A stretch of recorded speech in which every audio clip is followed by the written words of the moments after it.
and welcome. This video I will be reviewing William Ford Gibson's Neuromancer, the first book in the Sprawl trilogy. And I must say, after the last book I reviewed, this was a beautiful palate cleanser and renewed my faith and love for science fiction.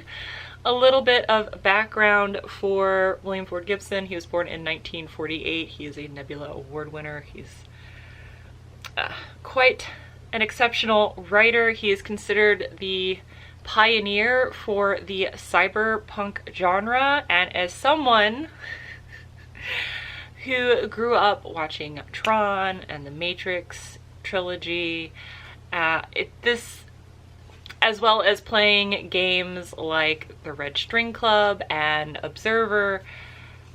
I haven't gotten to play Cyberpunk 2077 yet, but I feel like reading this book was on the same level as being told you were beautiful at E3 by Keanu Reeves. Like, this was written in 1984. This is the 1994, 10-year anniversary edition. This feels incredibly contemporary. This book is almost 40 years old. I mean, it was like, reading this book was like watching a movie. I mean, I know I've said that before, a lot of really exceptional books for me. It's just vivid, bright world. This world is amazing.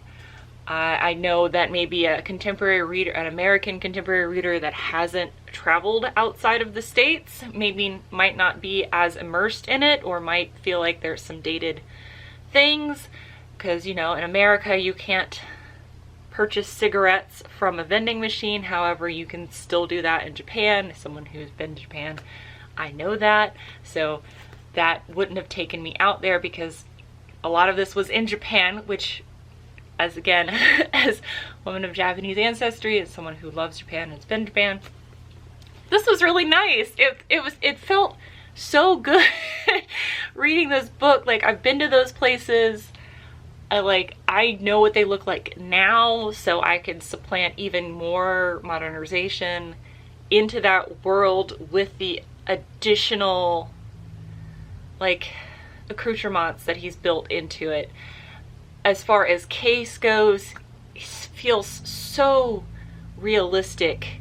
His struggle with drugs and not being able to jack in, which is going into, actually, Gibson pioneered the term cyberspace, so not being able to jack into the cyberspace of the world.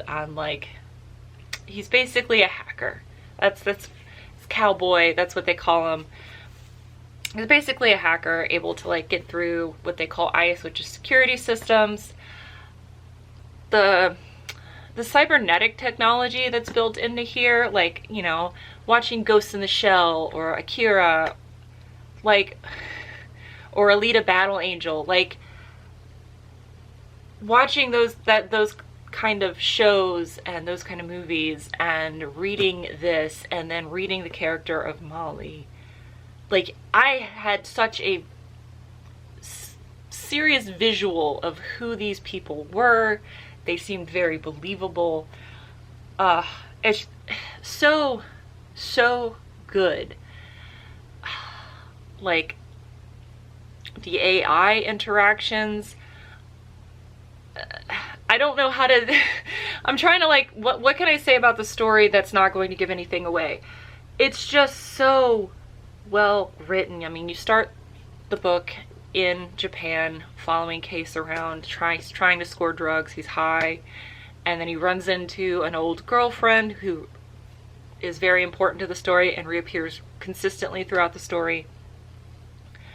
And she steals from him something that's worth a lot of money, and he is very poor because he spends all of his money on drugs, and because of the fact he can't get onto the net or into cyberspace, that he can't, because he can't jack into the net, he can't do regular financial jobs. He can't have a real job, in addition to the fact that he can't do his hacker job, because he did somebody dirty and they chemically altered him to where he couldn't jack into the system.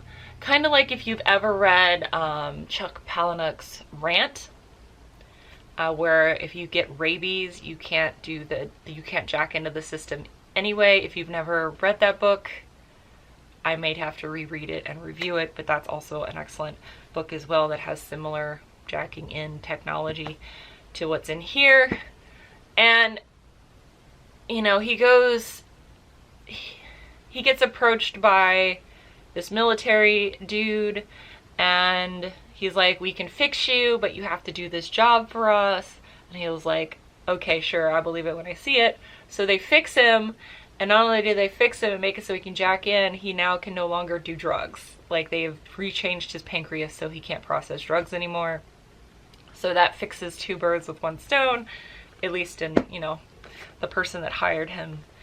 And the story is about them doing this job, and him and Molly doing this job. And Molly is the assassin slash girlfriend of, ends up being the girlfriend of Case for the most of this book. And it went in a way I wasn't expecting towards the end. If you're not someone who likes naked time in your stories, this is not going to be a book for you. I will say that while graphic, I still feel like they were pertinent to the story. It made the characters feel very real, especially when you're in a world dealing with hacking, drugs, like espionage, stealing, like big corporations. Like, it made it feel very, very real. Like, it felt like it was supposed to be in the story. It wasn't like an extraneous sex scene. It was, or multiple extraneous sex scenes. It fit into the story very well. The prose is very tight.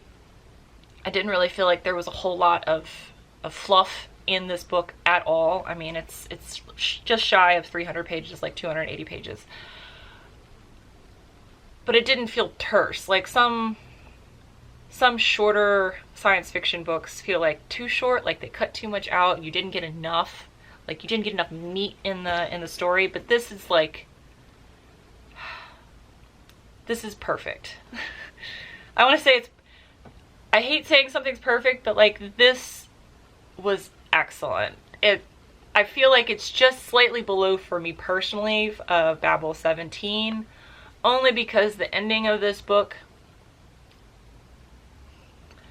was slightly unsatisfying for me. Like, it made sense with the characters, how the story ended, but it also felt a little bit like, I don't know if I like that at the end.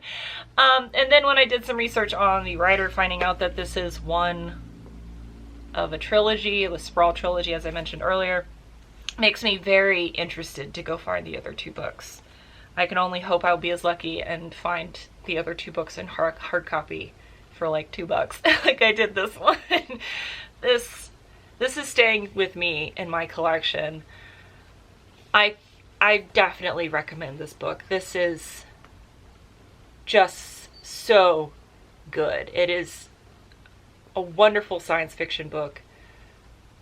I have an even greater appreciation for the cyberpunk genre, and I'm just so glad I got to read this and that this is now in my library. So I hope this was enjoyable to y'all, and I gotta figure out of all this TBR what to do next. So I'll see you guys next Monday for another review. Until then, bye!